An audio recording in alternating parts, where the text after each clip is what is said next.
everyone. Welcome back. I'm your host, Sequel Jackson, and you're tuning in to Athletes Unplugged. Today, we have a very special guest. His name is Madieu Williams. He had a 9-year NFL career in the National Football League. In 2010, he was the recipient of the Walter Payton Man of the Year Award, which goes to one player who exemplifies excellence both on and off the field, and as well as dedicating his time and energy within the community. At the age of 28, he also gave, at the time, the highest endowment to the University of Maryland at $2 million, not to the football team, but to a global health initiative focused on two things: helping improve the education and healthcare in areas similar to his home country in Sierra Leone. And if you haven't heard of Sierra Leone is a place in West Africa that has been is a poor country, to say the least. And Madieu Williams is a testament of hard work, commitment, and perseverance. So with no further ado, please welcome in my buddy, Mr. Madieu Williams, AKA Yerk. What's going on, brother? How you doing? What's going on, Yerk? How you doing, man? It's good to be here. Good, man. I had to take a deep breath to get all that out, man, and it's still a lot more. Hey, so did a great job, man. Did a great job. I appreciate it. So I want to go back to one of the things that I mentioned about your transition from being from Sierra Leone, which we want to know more about, that I actually had the privilege of visiting on a mission trip. We'll get to that later, but I want to get your thoughts and your opinions on, before you made the transition to the U.S. at the age of 9, what was your life like in Sierra Leone, and what, just to give us some insight of what was life like for you before you made the transition to the U.S. Oh, man. Life was a little bit difficult, but I didn't know it was difficult. I had a pretty good life. I thought I had a pretty good life till I came to America and I started to see the differences. But in Sierra Leone, the interesting thing about me growing up in Sierra Leone was I was raised by my great-grandmother, and my parents was actually here. My mom and dad were here in the United States working. Wow. At the time, my father came to school when I was 4 years old. Came here, and he was a student working at night, trying to put some money together to send to my mom, who was working back home. And at the age of 6, he saved enough money for my mom to come join him, because there was only one person that he could afford to bring. And then the decision was for my mom to come. So my mom came, and at the time my parents were here, they were living in an apartment. My dad was living in an apartment, but had some roommates, right? And my mom told me the story. She knew she couldn't live with roommates. And so 2 years later, they worked together. They was able to save their money, and they were able to bring me. And that was the first time they had their own apartment. And when I arrived, they were so happy because, one, I was there, but two, they were able to have a place of their own. Life in Sierra Leone with my great-grandmother consists of just going to school, man. She was just a disciplinarian. I owe her a lot of my upbringing and some of my values to her, because she was old school. And I started school. School was always a priority. We went to school every day, and we come home. And when we come home, it was all about getting chores and doing homework. So that was the routine as a child. Extracurricular activities were non-existent. You just play in the neighborhood, you play in your yard. And to me, I was better off than most kids there, just because I have a home. I had family that was there. I had cousins, and I was well taken care of. So I didn't go without. The thing that was missing was I didn't have my parents there as some of my old friends and kids were growing up. But I also knew that was a purpose as to why I didn't have them there. They were providing a better life for myself. So did you always know at what age did you know that was the plan to, once your parents left, it was like, that was the plan to bring the kids to the U.S. How do you process that as a young child? How did you know the severity of, okay, because you mentioned it's like, you don't know what you don't have. You experience something else. So in your mind, what was your mind like? What were you telling yourself? Like, okay, if my parents are there, it must be, I need to follow my parents. What was that like for you? It was hard, to be honest with you, man, because as a kid, when you have assemblies at school and you have back to school nights or parent teacher conference, and you know, as a parent, Right. You ask yourself, how come my mom and my dad weren't here? You know, even though I had like my grandmother, I had aunts and uncles that were standing in as surrogates. It was not the same as having your own. Right. And I kind of felt that as a kid. But I was always encouraged by my mom and my dad that when I speak to them, which was very often, that we doing this for you. We're providing you life. And you will see what type of life you'll have later. I promise you. And I remember my mom used to cry all the time. Like every time we speak on the phone, she would cry. She's like, this is one of the worst decisions I've ever had to make. And I'm sorry, but I promise you. And the words that she used to echo in my ears was, I promise you it's going to get better. I promise you will see that everything we're doing right now is not in vain. But as a 5, 6-year-old, 5, 6, 7-year-old, you're like, man, I just want to see my mama. I just want to see mom. I just want to see my dad. I just want to hug.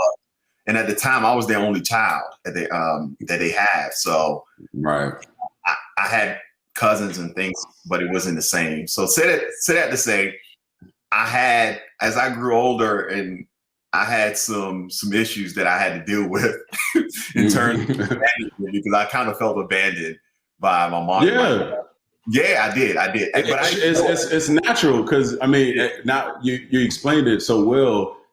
I'm sure you were the first child, so I can only imagine. I only have one right now, and I can only imagine being away from him for a week, let alone, in a different country. You can't touch him, you can't kiss him, you can't be with him, and knowing that it's a young child, and all they want to do is be around their parents. It had to be extremely difficult on your parents, and it was a huge sacrifice they made.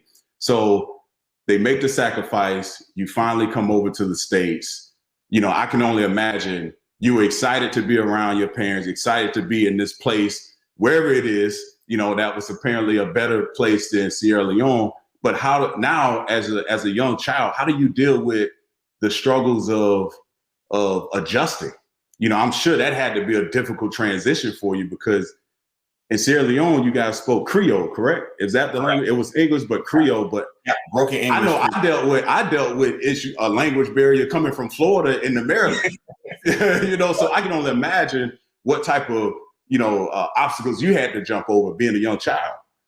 Man, it was so difficult, bro, because when I came, Quell, it's like my parents were strangers. Like I had to relearn who they were all over again because I went through years of not seeing them, right? And then they had to relearn me because they hadn't had the responsibilities of taking care of me. And now all of a sudden I was dropped right in the middle of Cheverly, Maryland, their first apartment. They're still like newlyweds because they're like, oh, we finally got our own place together, And now they have a son who they haven't seen in years. And it's kind of like, oh my God, like, what are we going to do? So I remember my mom always used to tell me, she said, I'm so grateful for your great grandmother because I didn't have to raise you because I forgot. I don't know what to do. Yeah. She didn't know what to do. And the first thing I got here in September, I want to say 21st, September 21st, 1992 or 1993. And it's probably like on a Saturday. I don't know what day it was, but I know that following Monday, I was already registered and I was going to school. Wow. I had no chance to like acclimate or nothing. Wow. Man. I remember it took me to get tested. I had to get academically to see where I was academically. Sure. And I went through this, it's like testing services in Bladensburg, Maryland. And I took the test. And as soon as the test was over, they told my parents, oh yeah, he needs to be put in the 4th grade. But that was the 4th. I literally just left 4th grade. So they put me right back into the same grade that I was, which that was interesting because typically I didn't realize that when you come, some countries, they put you a grade behind, but they didn't do that to me. They put me at the same grade I was in.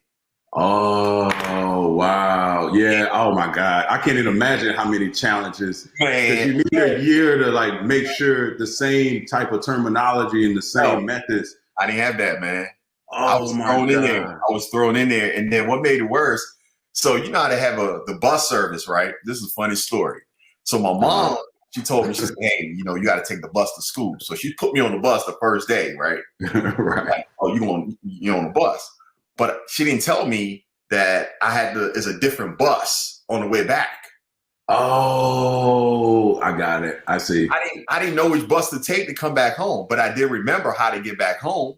So I just walked because in Sierra Leone, we walked to school. There's no bus service. There's no bus. So I walked home and my mom was at the bus stop standing there like, where were you? Wow. I didn't know what bus to take. So that's right, because they had been in the US for so long, things that you don't think you need to tell someone. Yeah. It didn't come naturally to you.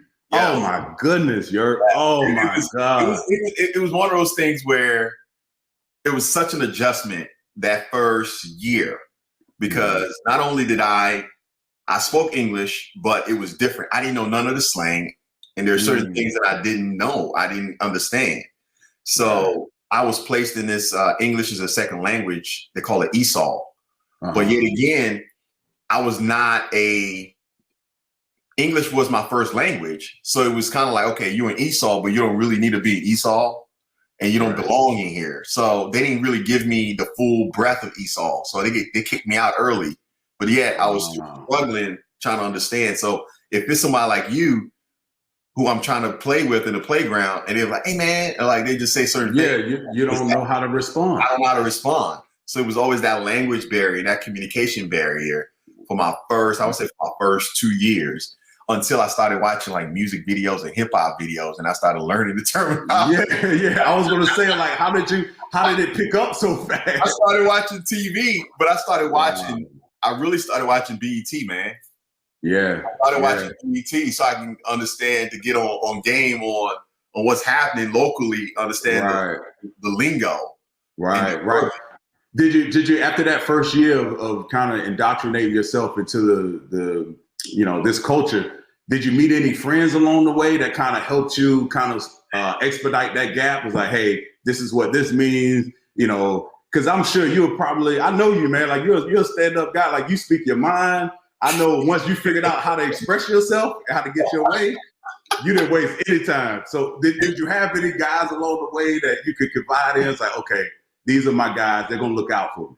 Early on, no. It took me till I got to fifth grade. No, sixth grade. Sixth grade is when I really, that 2-year barrier for me to really understand. But I did have classmates that kind of showed me. They always thought, they called me like, man, where you from, man? I'm like, from Sierra Leone. They're like, where the hell is that? I'm like, Africa. Man. And the first thing I always say was the Coming to America movie. Boy, you know, lions and tigers and shit. And I'm like, no, lions and tigers. Nah. They're like, man, are you a prince? Man, you royalty? And I'm like, my bad. It ain't funny, but it's funny. It's funny, but but those questions. Here's the thing: I had never seen Coming to America prior to that, so it was so new. The first time I saw Coming to America, it took me back to when I first came to America, because those were the same questions those kids, my friends, so-called I went to school with, were asking me. But I did meet some classmates who helped me along the way. That showed me, hey man, it's not how you do it. And like, I never played video games. I remember the first time I played video games, I'm like, what is this? They gave me a controller, a Nintendo, and I'm like, do this. And I'm like, oh, this is crazy. But the things that you take for granted, and you got somebody coming into an environment that never been before, never been exposed to, all of those things help shape me, but it allowed me to grow exponentially, because I was thrown into the wolves in the fire, and I was able to come out of it and refine who I was, and I'm grateful. Yeah, no, I am too, Max. I wanna go to the time that in college, what type of guy you are, man. Because I didn't know you had that could be traumatic in a certain sense, man. Some kids don't really figure it out. Thank goodness you did, because you helped a lot of people along the way, and particularly myself. And a quick story. I don't know if you remember, because I think I was in everybody's dorm at some point. When I got to Maryland, me being from Florida, I thought I was better than everybody. You have this this competitive arrogance, if you will. And I didn't know how to I had never left the state of Florida. I had never I never had this many big brothers in my life. And I remember me trying to figure it out, and my grades suffered and things like that. And I remember you were one of those people. I don't know if did anyone put you up to it, but like, why was I in your room doing my studying and doing classwork in college? I don't remember if you approached me or did Locks or Friesian, but I remember you were one of those people, Dominique, I was in Suter's room, your room, and like, you were that big brother to me. So I appreciate it. And what happened with that? Did someone approach you about it, or so I don't know if I know the answer to it. Well, I think part of it is I had my background, because I came into Maryland. I was a walk-on, right? And there are some differences in having to adjust physically, but also academically, the requirement. Right. And I went through something similar to what you went through, except I was a transfer. And one of the things that it goes back to my background. When I came to this country, I struggled, right? And when I went to Maryland early, before you got there, I struggled. So when you see somebody in a situation similar like you want to help them. So that you're like, hey, this is the mistakes I made. So my biggest thing was to share, hey man, this is what I did wrong. And if you do those, if you encounter this, just beware of it. Not saying our situation was going to be the same, but just try to, give a helping hand, because along the way, somebody helped me to figure this shit out and how to do it. And for me, it's each one teach one, and somebody always give me a helping hand. And whenever I have opportunities to do the same, it's just paying it forward, man. That's what it was. And somebody told me that about paying it forward. And I think Tony Akalawan and Tony Jackson, some of the older guys that played in front of me when I transferred, they always paid it forward. And they always said, man, when your time comes, you do the same thing, just like we helped you. So I didn't have it academically when I transferred. I thought it was just going to be easy, just like you. And then it's my first semester, and then I'm like, all right, let me figure this out. So the opportunity was just from learned experience, man. And I'm glad that you were receptive to it. You were one of the people that was receptive to it, and look where you are now, man. And you were able to thrive and figure that out of yourself and make a way for yourself. So I had a lot of help along the way, but I got a little too far ahead of myself. I want to go back to, let's go back to after the transition, after you leave Sierra Leone, you get here, you get to, I think you said middle school, high school, where you have some friends that kind of, you got a solid foundation of friends that kind of help you kind of navigate through this world. When did football become introduced to you? That's what I want to know. Funny, man. Football. So 6th grade, I moved to Lanham, Maryland, which is I consider my home. And it changed my entire perspective on academics and football. Prior to moving to Lanham, I never played football. I played baseball and I played soccer predominantly. And I thought I was good at those two sports. And it wasn't until the kids in the neighborhood started inviting me outside on Saturday to like play. They needed people. I was the new kid that moved into the neighborhood, and they were like, "Hey, I'm knocking on my door. Hey man, we playing football. You want to come?" Let me stop you once. Did you know what game you were playing? Hell no, man. Look, I didn't know the rules. I didn't know nothing about football, man.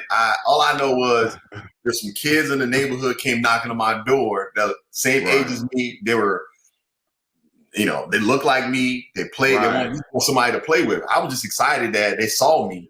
Right. You had someone to play with. I had somebody to play with. And at the time, like I said, I was the only child. So it was like I was always by myself. Right. Another thing too, I wasn't allowed to watch television much, so I couldn't entertain myself. So I was either outside reading or doing something. Right. When those kids came knocking on my door, I was like, "Oh man, I can get out of this house. I can go outside." But the only sport they were playing was basketball and football, and I didn't know how to play either one of them. So I said that I met some kids along the way that kind of showed me. They taught me how to play football. And a lot of them been playing since they were 6, 7 years old. So when I moved there, they were way advanced. Right. And those are the kids that are still my friends to this day, who you've met, like JD. Yeah. Solid dudes, man. My boy Sam, those were the kids that came knocking on my door. And that's why I kind of hold on to them dearly, because when I needed, they taught me more about how to play football than actually. Yeah, and they're good dudes too, man. They're good solid dudes. Man. Great dudes, all have families, married, doing well in their careers. So I'm very grateful that my parents moved in. And this is a milestone for my parents too, because that was the first time they actually owned a property in America. Right. Like we went from apartment to, it was a milestone because now they actually have ownership. They own their own home. So it was a big, and it was celebrated in the household because it was a turning point for us, because we went from, we're not just here no more. We actually own a piece of something here. Right. So it was important. So that's awesome. So basically that's where your foundation was laid from a football standpoint, was your staple. Your staple of friends who you're still close with today. They taught you the game in a way. It's like, okay, this is how we do things. So when did it become? So how did you start? So that's one thing to be introduced to it, but you went on to play 9 years in the National Football League. You in high school, or okay? So were you highly touted? What was that? Did you play at what, ninth grade? Did you play all 4 years? Like what was the high school experience like for you in terms of football? Because I would imagine your first love was probably, American soccer, or not American soccer, but football. And now you're over here. It was soccer. So I would imagine that was your first kind of introduction into sports that you were familiar with. When did football become such a, such a stronghold in your life to say, okay, you know what, I'm going to play in high school? Man, this might be out of a movie or something, but those same guys that introduced me to football, they decided to go out for junior varsity. See, I knew it. It had to be your mob of guys to those mob, man. Those guys. Yeah. There was a shortage on the JV team. I wasn't playing no football. One, my mother and my father didn't want me to play, and secondly, I was only like 110 pounds. There's no way. Never put on a helmet, never put on shoulder pads before. So ninth grade came, first week of school, all of those guys were staying after school. But I was riding the bus home. At that time, I figured out how to ride the bus. So I'm riding the bus home, and I noticed those guys weren't there. So the next day I asked them, I said, man, why aren't y'all on the bus? What's going on? Because we staying after school, man. We playing football. Man, we got a couple more spots, man. We need some people. Why don't you come out? And I'm like, nah, man, I don't do that. That's not what I do. I kick the ball. He was like, nah, man, look, we just need you to come out there so we can have a team, man. Because right now, if we don't have people by a certain time, they're gonna scrap the JV, and then all of us have to move up to like varsity just so they can have bodies. So which high school is this? Duval High School in Atlanta, Maryland. So I ended up going out for the team, but the issue was I had to convince my parents to sign a permission slip to allow me to play. Unbeknownst to my parents, they read football and thought it was soccer. I see. And they signed a permission slip thinking it was going to be soccer. It saw football. So my mother actually went out and purchased soccer cleats for me, thinking that it was soccer. Right. Until I came home after handing in the permission slip, they gave me equipment. Right. Shoulder pads, helmets, all that. So you carrying it? I carried it home, and my mom said, "What is that? What are you doing?" I said, "Mom, this is my equipment." She said, "Equipment? What are you doing?" She said, "I bought you these. This is all you need. These are the cleats." And I said, "Oh, I need those too, but I need these to play." She said, "Are you going to play American football?" And I said, "Yeah, I'm going to do it." She said, "What's wrong with you? Why are you doing this?" Okay. She said, "Well, listen, I don't have any refund on this, so you got to go ahead and wear these." So I wore my first year playing American football in ninth grade. I wore soccer the entire season.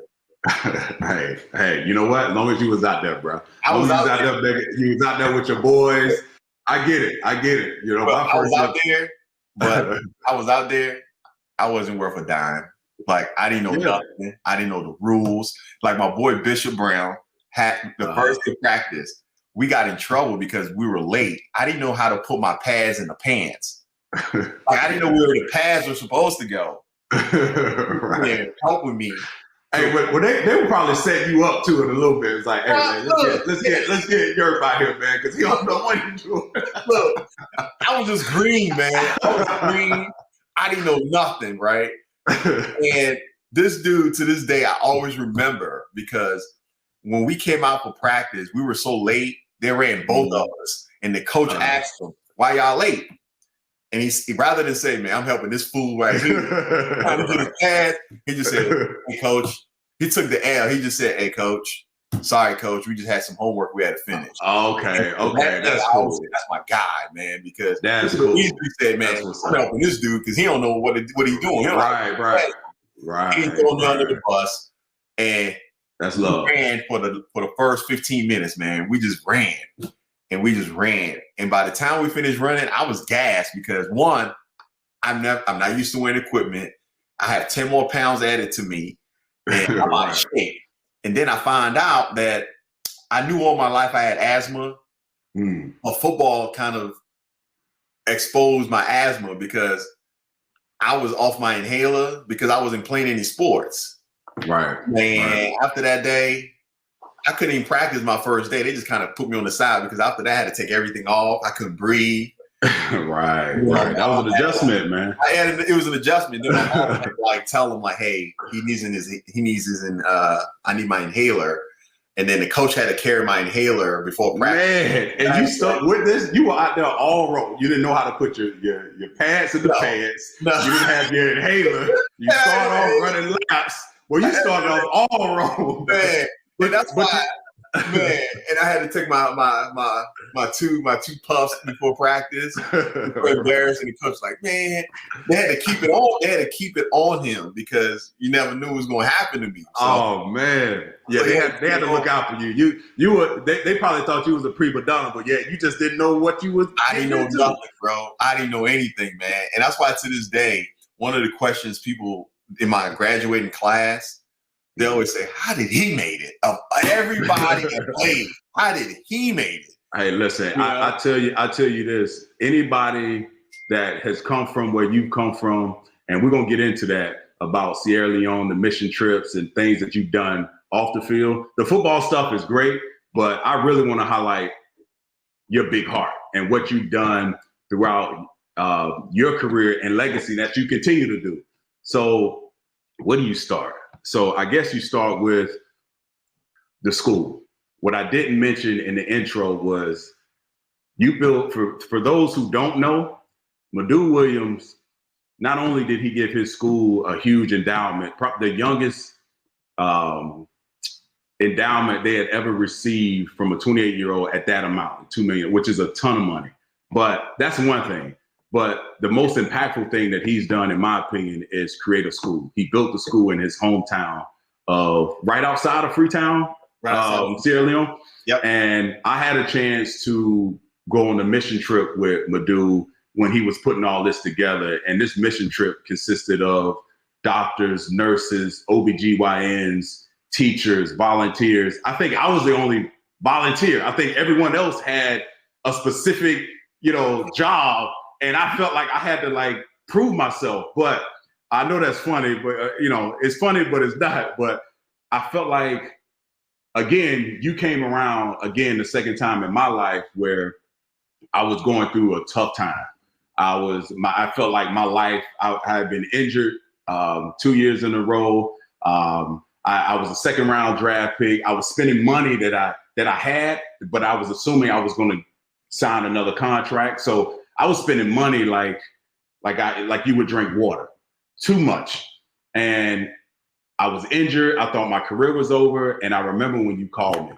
And I don't know if I've ever told you this, Yerp, but that call, there's moments in your life and choices in your life that you make that you either go here, or you go there. And that was one of those times where I was feeling sorry for myself. I was just in a rough place mentally and physically. And when you called me and you told me, hey, I got to school, I created in honor of my mother. It's in Sierra Leone. I'm like, what the hell is Sierra? Like, wait, what? And wait, Africa? You want me to really go to Africa? I got all this, that, and the other going on. I was feeling sorry for myself, and I'll try to keep this story as quick as I can because we got so much other things to talk about. But I made the decision to do it, and it completely changed my life from the standpoint of what I value in my priorities.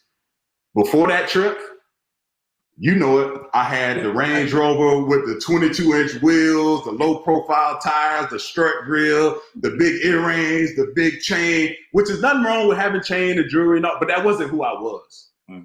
That wasn't me.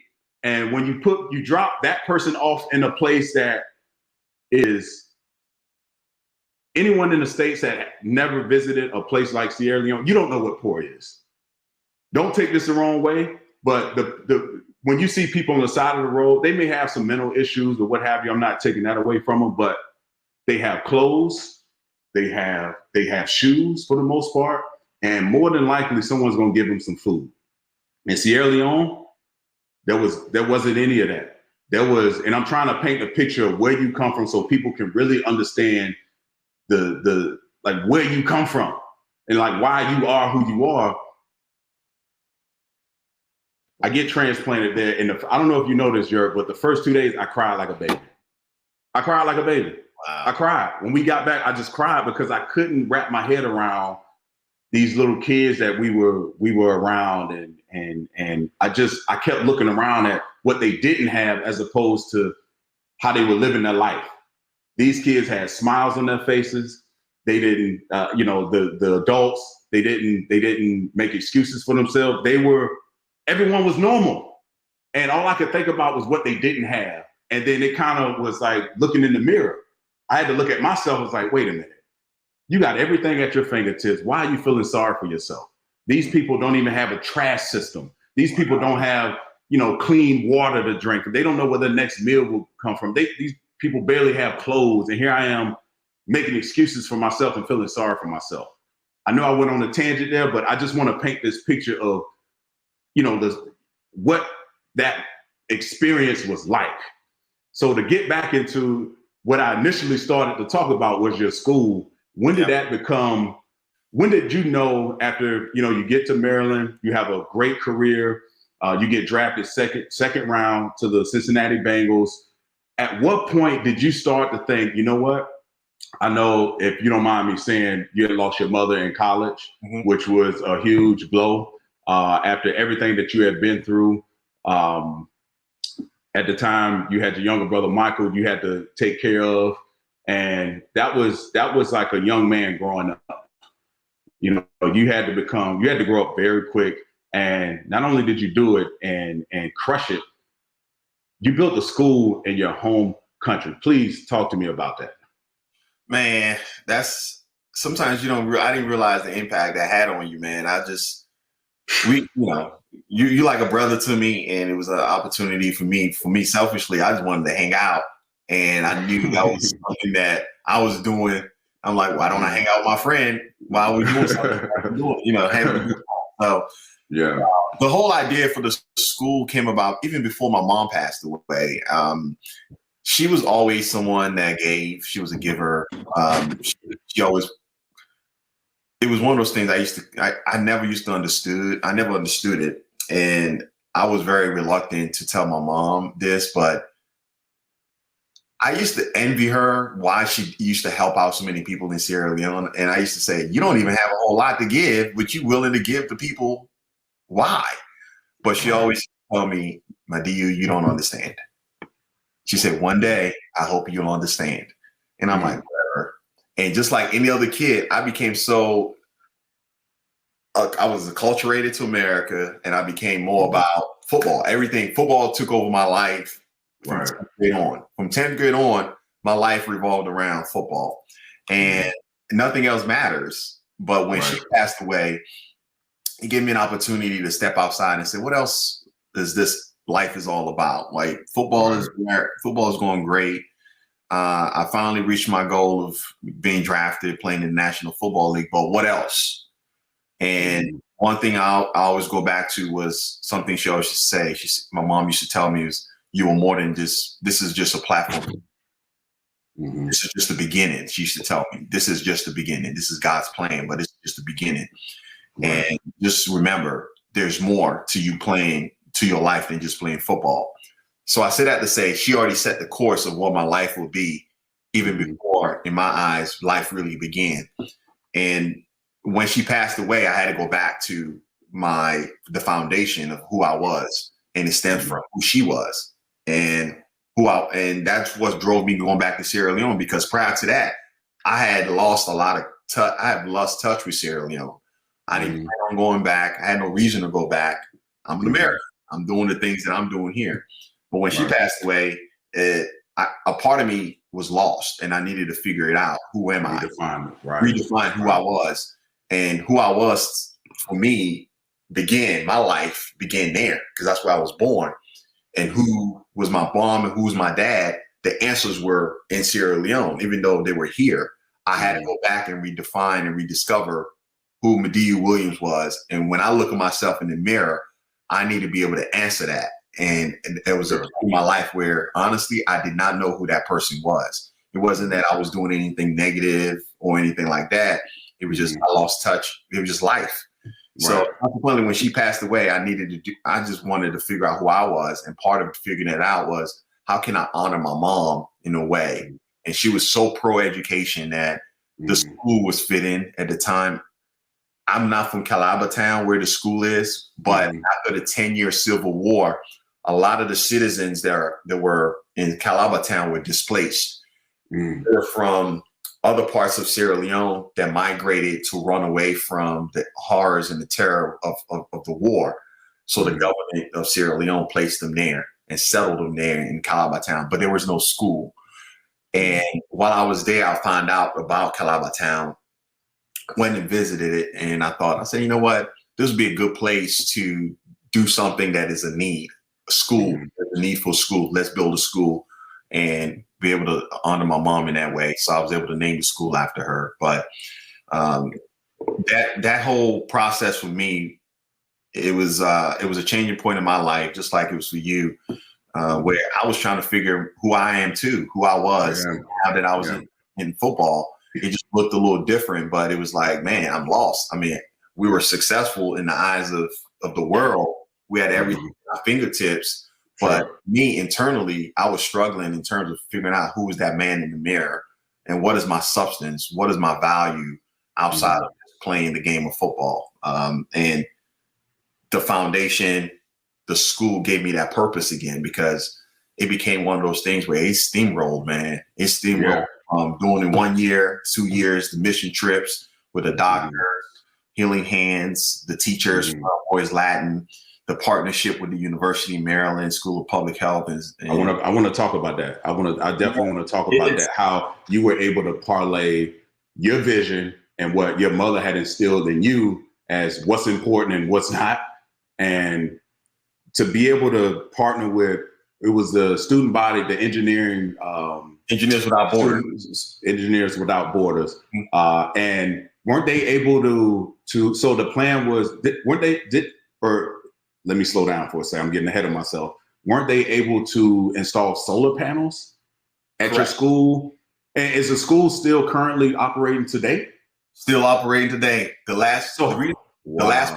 I'm still talking to the principal. Technology has kind of decreased the barrier of communication, because I can talk to the principal, I can talk to the vice principal in real time. Right. And this school has been here, what, more than 15 years? Yeah, 17 years now. 17 years. That's incredible, man. I gotta give it to you, bro. Because what that trip meant to me, and I feel like everyone really close to me knows this, but I really truly hadn't sat you down to explain to you the effect.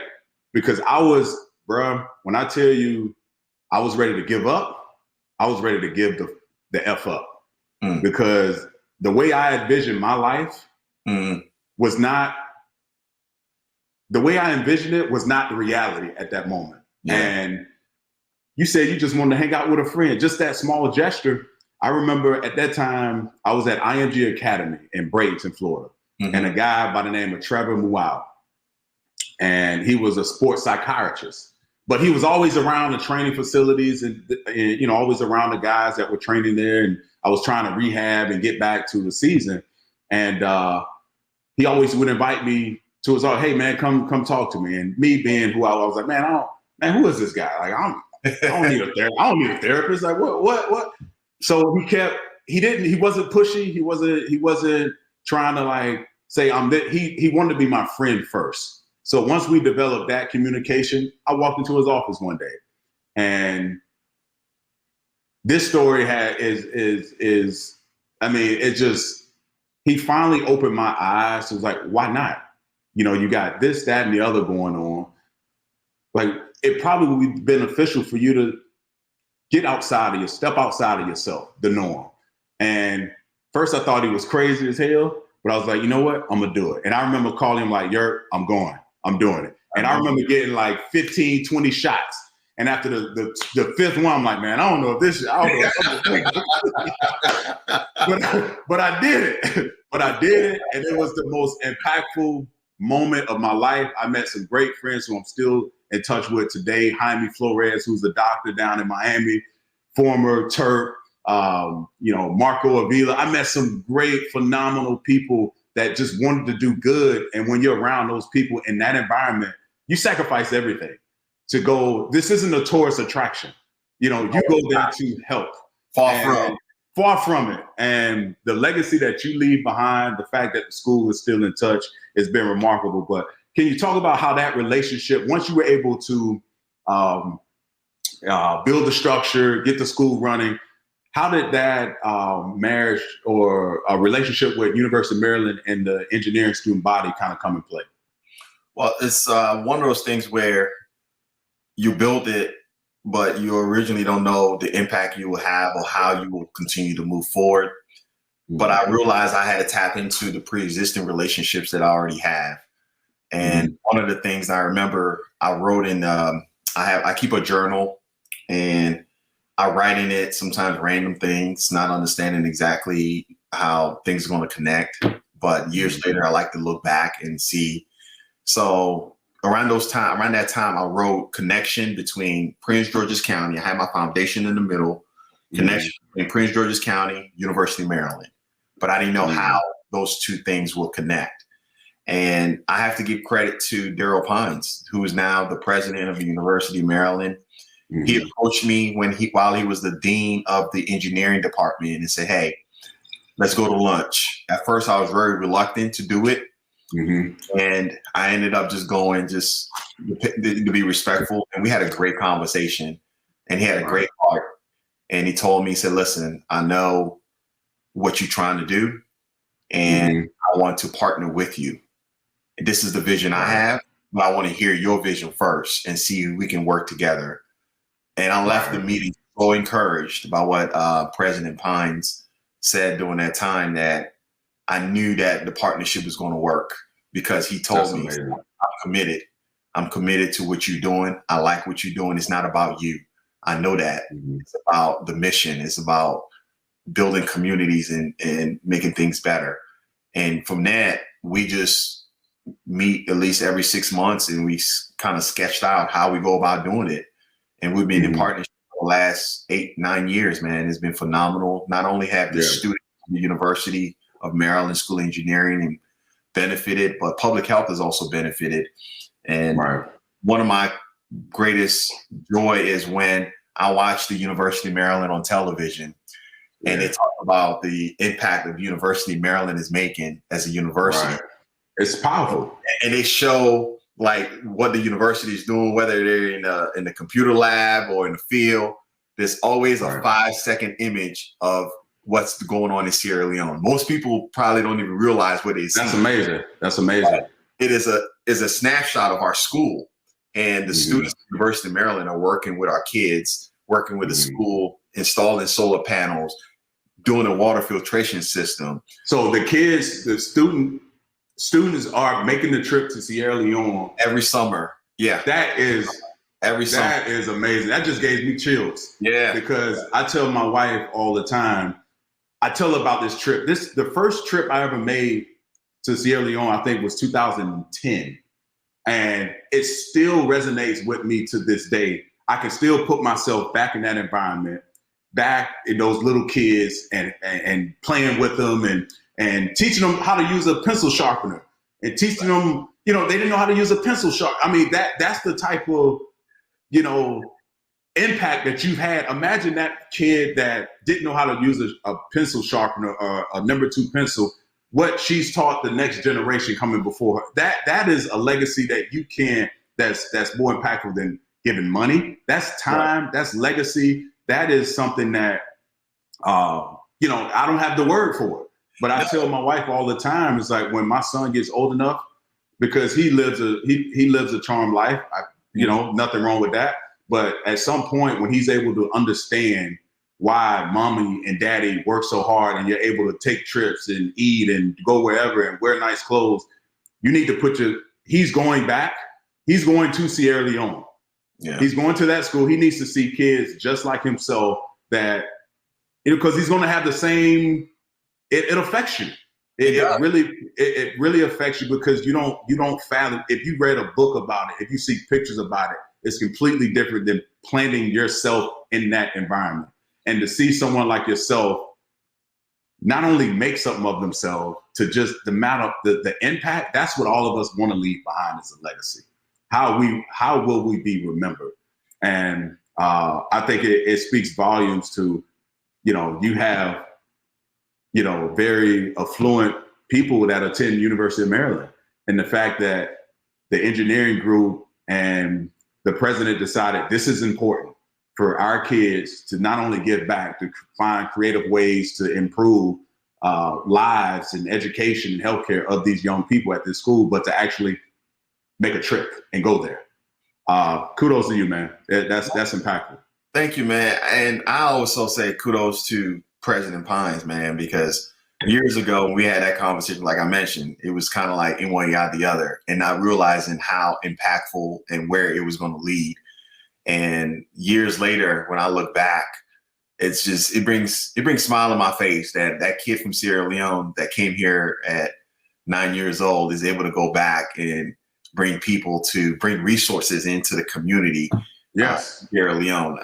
To me, that's what it was all about. And it made me realize that I came in full circle in terms of me going to University of Maryland. It made me feel like it was bigger than just what I did on the football field.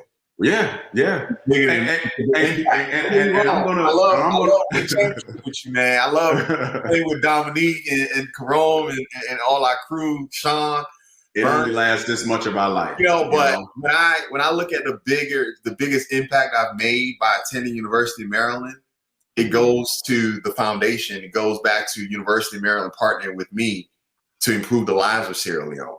To me, there's nothing bigger. There's nothing that I could ever ask for other than that. So my cup is full when it comes to the decision I ever made to attend the University of Maryland, because I'm able to get it back like 2-3 folds. And the community which I came from is able to impact on that decision. So I'm very grateful for that.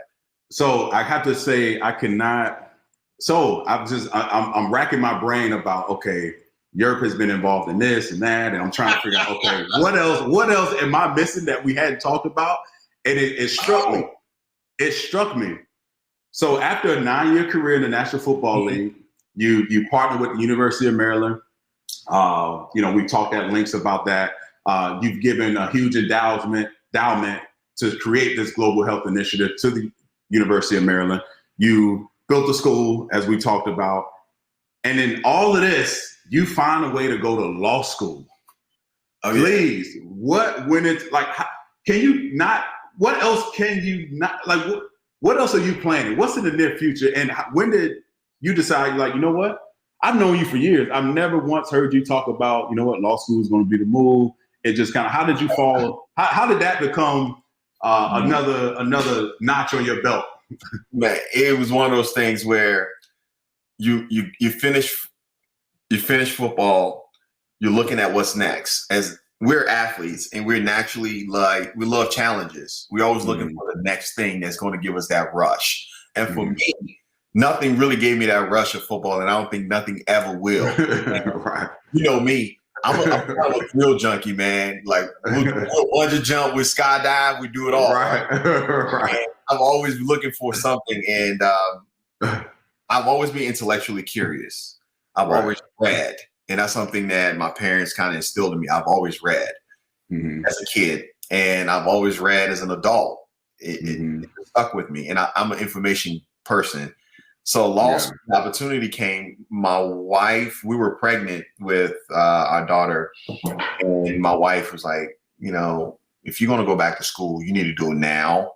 If you ever want to go back, this is the time to do it, because by the time our daughter is 3, you should be done. Right. Or whatever. So she kind of mapped out, and I'm like, and I never thought about it until right. And that gave me the juice. I said, you know what? She said, do it now. If not, I don't want to hear about it. Right. So right. I went ahead and started studying, and hold and behold, got in there and did my thing. Man, I don't know what I was thinking, bro. Because now I'm married, have kids, and I'm studying, doing homework while they doing homework. It can be light, because I bit off more than I could chew. And then the natural athlete in me was like, I can't quit. You're too competitive. I'm too competitive. I got to finish. So it became a thing where I was like, I just got to finish. And I dug deep. I went into overdrive, got into playbook a little bit more. And, you know, watched some game film, study, and prepared, and got out of there. So I'm grateful that I had an opportunity to go. I learned so much about the law and how it interacts with us on a daily basis. And more importantly, for African Americans, how it affects us and how the laws are written disproportionately against us. And it made me realize that, you know what? I have this information I cannot share with other people. So every opportunity I get to talk to people about just the unjust laws that are on the books and things like that, I always share that, because most people don't really, you know, they live their life not really knowing what's happening. Sure. That's great, man. That's awesome. I want to bring up, I know you got a busy schedule, so I got a few more questions, and then I have this Q&A, this kind of pick 6, I call it, where I ask you 6 random questions. They don't have anything to do with anything. You just you hear them, you ask them, and you kind of go with it. But before we get to that, I want to hear just one. Do you have one of those? I know what you brought up, the fact that you brought up bungee jumping, and I want to tell that quick story of how that kind of happened, because I was involved in that. So I know you guys have heard me call him Yerp. That's his nickname. You know, because anytime he's, you know, if we're around him or if we're close to him and he sees us, we don't see him. If you hear Yerp, you know who it's coming from. That's Madieu. So the story I want to tell is, so Yerp is getting married, and so he has a bachelor party, and we're in what, Costa Rica. We're in Costa Rica, and the stable that he talked about from a very young age, you know, introducing him to football and kind of being in his corner and kind of showing him the ropes when he made the transition from Sierra Leone to the States. It's the same mob of guys. So I get to meet him for the first time. We hit it off. We have a great time. But we're there for, I think, a few days or what have you. But Yerp decides to, are you there, Yerp? Yeah, I'm here. Yeah. Yerp decides, he was like, okay, I have this one-day plan. And it was like, okay, cool. That's, you know, we didn't just come here overnight. Of course it's planned. He's like, no, I got a day plan. I want all you guys have to promise to do it. I'm like, hold on, man. Like, what? Hold on. What's going on here? Like, I was like, all right, cool. And how many of us? It was like, what? No, it was about 10 of us? About 10 of us. About 10 of us, right? All black guys, right? And you're going to know why I'm saying it's all black guys. So the day comes, he has a bus outside for us. We drive like an hour or something. No one knows where we're going other than Yerp. We show up, we pull up, and I remember looking, I'm like, what in the hell is this? It's a bungee jump situation where there's a pool on the bottom. I'm like, oh, hell no. I ain't doing this. I'm not doing it. It's 10 black guys. I was like, hold on, bro. I was like, we're not doing this. But end of the story is, so basically what happened is, based on the bungee jumping, it was the last person to go was the heaviest. And of course, my ass was the heaviest. So I had to watch 9 other guys bungee jump and think about it for an hour, or whatever it is. So when it's my time to go, everyone's down below and there's a countdown and you're sitting at the edge after they get you hooked up and my feet are on the edge and I'm looking down like, what am I doing? This is a bad decision. If I make it out of this, I'm gonna punch Europe is gonna have to hear from me. Like, I cannot handle this. The countdown happens, everyone down below is counting. The guy pushes me off and I remember blacking out. I blacked out. I hit the pool, I came up, my body's just jumping around or whatever, and I come to, and I remember, I don't know whether it was you or somebody had the camera, and they asked me, like, would you ever do this again? And my eyes are bloodshot red, and I remember thinking, I'm like, am I alive? I couldn't feel my body. But this is the type of person Madieu is, man. Like, as much as he is committed and dedicated to the cause, he'll do some random shit like that, and it throws you for a loop. and it was a great experience, man. So, have you done anything? Have you done anything like that since then? Have you? So from that, because I live to see another day, I kind of want to skydive, and if I do it, I know who to call. Call me. Hey, you know what? That was the last daredevil stunt I took, because after that, Ruth told me, my wife was like, no more. That's it. Yeah. That's it. Okay. So I haven't done anything since then, man. So that's cool. If you decided to skydive, let me know. Okay. All right. So cool. I had to tell that quick story. So now we'll get into what I call a pick six. All right. Okay. I got 6 questions. I'm gonna just, throw them at you. It's pretty easy. It's pretty easy. It's pretty easy. All right. You ready? I'm ready. All right. So question number 1: what's your favorite movie or sitcom? Martin. I knew it. Okay. Martin, okay. Man, you like a good laugh. Yeah. Funny. Yeah. And just the characters. But it's relatable. It's relatable to me, man. It's comedic. It's classic. Yeah. Coming to America in there with Eddie Murphy and Arsenio Hall. I don't like the remake that came out during the COVID, the quarantine. I wasn't a big fan of that one. Man. I like the funny stuff, man. Funny. Right. Okay, cool. So Martin, I feel you on that. I would say the same thing. So question number 2: what was your first job? My first ever job, I worked at Kmart, and I got fired after 2 weeks, man. What?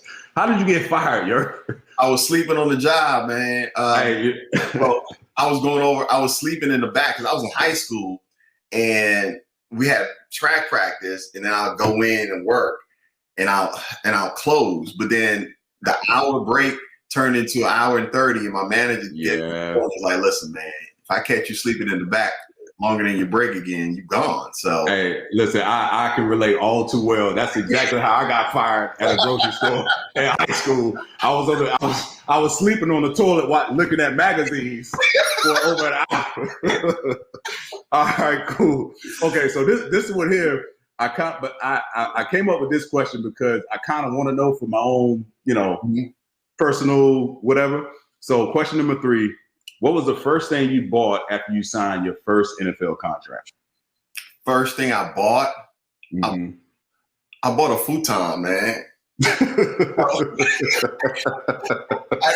Listen, I still have it. And I know. Listen, it don't surprise me. It does not surprise me. You still have this futon. Man, throw that away, man. Oh, you sound like my wife. You made far too much money. Throw that away. Everywhere I move, I always take it with me. It's just, oh my Lord. You know why I got it though? I used to love Saved by the Bell, the show, and when they went to college, they always had the futon in the scene. So I always said when I get older, I was going to get one. So that was that was literally the first thing I bought. I you know what? That does not surprise me. Most people say a truck or some jewelry or something. That does not surprise me. Okay. Question number 4. This is actually, I'm very interested in this one. Question number 4 is: what's the one thing that you want that you would not buy for yourself? Ooh, man. You can think about it a little bit. I don't care what it is. It could be anything, car, or clothing. It doesn't matter. Vacation, whatever. No, man, we were blessed, man. When I say that, I don't say it lightly. There's not a lot we want. But I used to wear jewelry just like you, man. I used to wear earrings and I was one of the long, big chain. And then when I made it, I was like, it was like, nah. Once you realize how much it costs, and what you gotta I ain't doing that. I would say a chain, one of those ropes. Okay, all right. Yeah, you know what? If I remember, I'll give you, something like this, a little, innocent chain you keep underneath, Yeah, it's nice, man. All right. So question number 5, that's a good answer. Question number 5, what are you really bad at? Because you've been so great. We've highlighted everything you've been great at, from football to philanthropy. What are you really bad at that you are willing to admit? I cannot swim. And the sad thing is, my children who are avid swimmer, love to swim. Now that it's summer, they're in the pool a lot. And I'm still that. I go on vacation with my family. I'm the guy that got to wear a life vest. That's all good. But you know what? We're gonna get you right, because I got a phone number for you. Because I can swim. We built the pool last year. But I got somebody for you, man. Because you can really enjoy. I got something for you. Man. I got something for you. I got somebody for you. Because we King is 2.5 now, and last year a swim instructor would come to the house. Yeah, I know it's a little bougie, but the swim instructor would come to the house to teach him, and I was trying to ask her how to be able to tread water a lot better, because I can tread, but like if my life is dependent on it, it won't be pretty. Let's say that. So man, it's sad, man, because if something happened for my kids, granted they can swim. I can't swim because I'm the one that's going to be needed to be safe.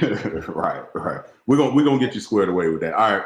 Before I get you out here, this is the last question, and I'm very, very curious as to this, because again, you're a very serious guy when you need to be serious, but you're actually a funny guy as well, and you like to have fun. And this is what I don't really know about from a music standpoint. Last question of our pick 6. Question number 6 is, what was the last concert you attended? And not kids, not the kiddie concert, an adult concert. Last concert you ever attended, or last concert you attended. Right. My wife and I went and saw Brian McKnight. Ooh, okay. Was that an anniversary concert? Oh, it wasn't an anniversary.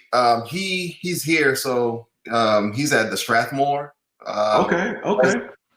So we went and saw him live, and it was a great concert just because he's very talented. He can play multiple instruments, and his voice is not bad. Okay. Listen, I really appreciate. That's all I got, man. I really appreciate your time, your perspective, and as always, keep making that impact as you always have. And the NFL recognized you over a decade ago. I'm gonna keep recognizing the impact that you've had in my life, and it trickles over to my wife and my family. And continue to do what you're doing. I wish you nothing but success, and I'll talk to you soon, brother.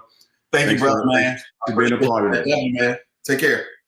All right, love you too, brother. Everyone, you don't want to miss this episode. If you listen and you followed along, Madieu Williams is one of my favorite people in the world.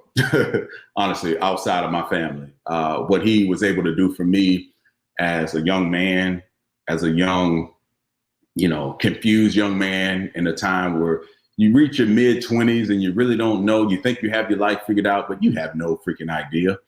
And it's just so much to talk about with him that I would definitely have to have him on again.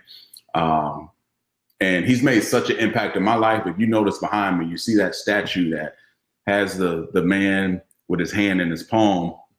Well, we actually bought that at a market in Sierra Leone together.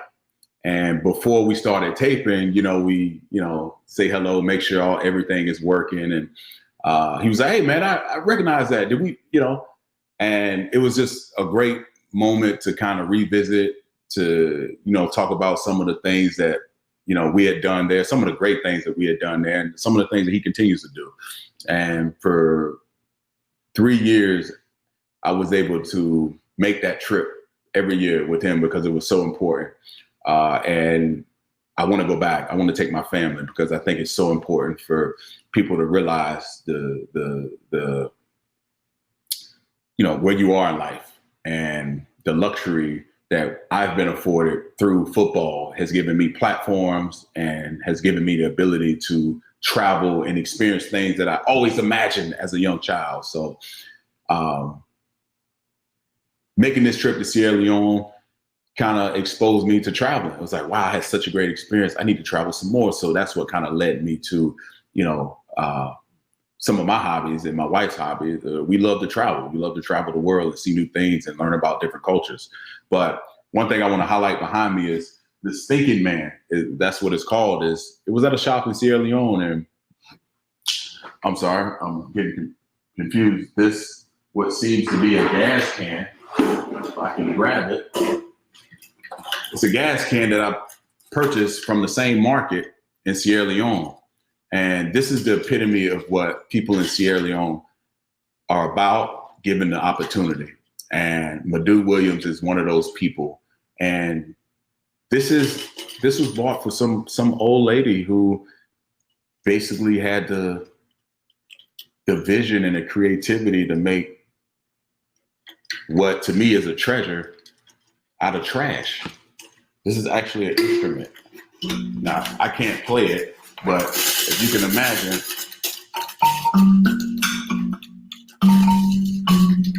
that didn't sound like much of anything, but it speaks for itself. So that's one of my treasured gifts from my travels to Sierra Leone. But either way, you don't want to miss this episode. Madieu Williams is a great, wholesome guy, great guy to know. I've cherished every moment that I've had to be around him. He's a fun guy to be around.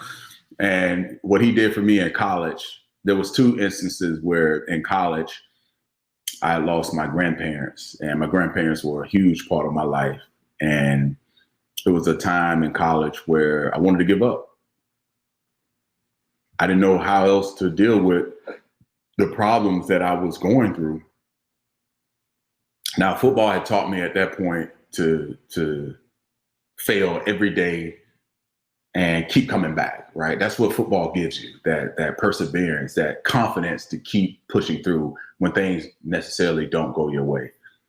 But this was life, and I didn't know how to deal with that. I knew the football side of things, how to deal with things, how to push through, but the life side of it, I didn't know how to really challenge that energy. And Madieu was one of those people that talked to me like a grown man, that told me the truth, that basically said, listen, if you don't do your freaking work in my room where I can keep an eye on you, where you can create some sort of rhythm between balancing football and your studies, you won't freaking make it. You will be back home. And I needed someone like that in my life. And a lot of other people did the same. I'm not saying that he was the only one, but a lot of other people did the same. I had academic advisors there who looked out for me, who would get me out of bed, who cared, who really cared. And I needed that. But it was a rough point in my life. And that was a point where you have that moment where he's like, man, I'm always going to be, this guy can ask me to do anything and I'll be here for him. And he was one of those people for me because he didn't have to do that. He was in college. Like, you don't have any children. No one's telling you to do all this. He did it out of the kindness of his heart. And that speaks to who he is as a person and the amount of impact that he's had and he continues to have. So then he saved my life again. He basically was that moment, that decision that I made that I speak about with my interviews with Madieu was, it really changed my perspective of things. And it was a time, again, I felt like the crumbs were falling. My life was just slowly but surely just being dismantled in front of me, and I had no answer. And by speaking to a therapist, by addressing the truth, confronting the truth, and kicking the door in, I stepped outside of myself. And for me, it was the best decision I've ever made for my well-being. Not from just a football standpoint, because it is what it is, but from a mental health standpoint, I spoke to a therapist, which a lot of guys still, a lot of people, men, women, whatever, a lot of people avoid, and especially in my community, within my community, it's getting a lot better, but I think we need to talk about it, because a lot of people that you look at as being successful, that are in, rare positions, that look like myself, there's a lot of things they have to deal with in order to get to that point, in order to maintain that position, and in order to thrive in that position. So I think I've spoken to a therapist throughout my life, and that trip was just one of those therapeutic moments, man, that just I love. And this is the episode it had some funny moments, but most importantly, I wanted to highlight the people in my life that has, from the outside looking in, if you didn't know me, you know the people that I'm around, so you can judge me based on the people that I'm around and confide in. So that's my episode. Thanks for joining for Athletes Unplugged. Stay tuned. We're going to have more stories, more real life stories, and we're going to have some fun, and we're going to do it together. Thanks for listening. Thanks for watching. I'm out.